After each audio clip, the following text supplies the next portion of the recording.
Hello everyone and welcome to Learning Concepts. Our today's topic is balanced diet. इस term को आपने science की book में काफ़ी बार पढ़ा होगा या कभी डेली लाइफ में भी आपने इस टर्म को सुना होगा, लेकिन इस टर्म का मीनिंग क्या होता है आज हम इस वीडियो में जानेंगे। देखिए, ये जो टर्म है बैलेंस डाइट, ये खुद ही अपना मीनिंग डिफाइन कर रहा है।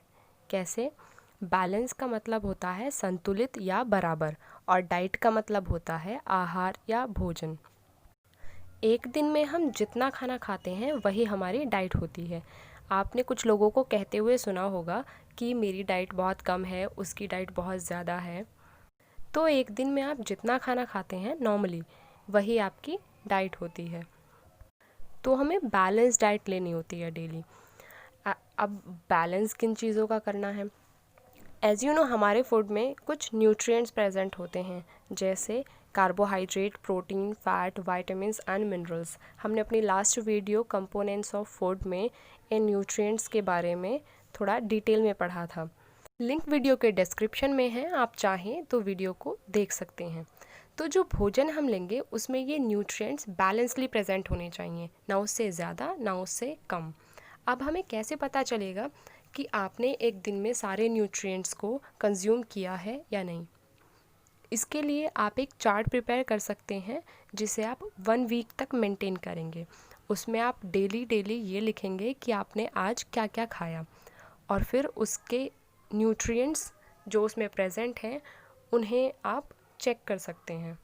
इसके लिए आपको हमारी लास्ट वीडियो काफ़ी हेल्प करेगी। तो आपको सिंपली पता चल जाएगा कि आपने एक दिन में सारे न्यूट्रिएंट्स को कंज्यूम किया है या नहीं।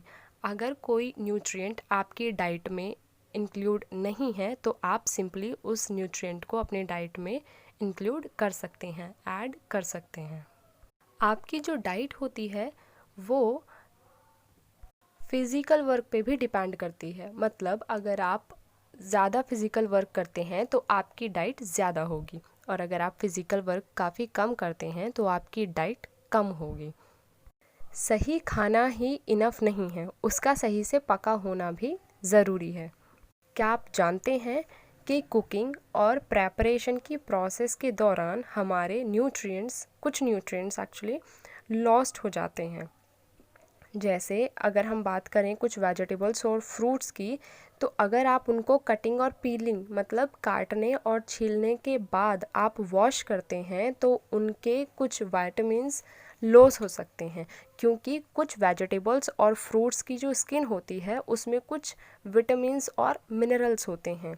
सिमिलरली अगर आप रिपीटेडली वॉश करते हैं राइस और पल्सेस को, तो भी आपके विटामिन्स और मिनरल्स लॉस हो सकते हैं, रिमूव हो सकते हैं। अब हम सबको पता है कि कुकिंग से टेस्ट इम्प्रूव होता है हमारे फूड का, और डाइजेस्ट में भी इजी होता है। लेकिन at the same time cooking से हमारे कुछ न्यूट्रिएंट्स का लॉस भी होता है। अगर आप खाना बनाते वक्त ड्यूरिंग द कुकिंग बहुत ज़्यादा अमाउंट में वाटर का यूज़ करते हैं तो भी आपके कुछ प्रोटीन्स और मिनरल्स का लॉस हो सकता है।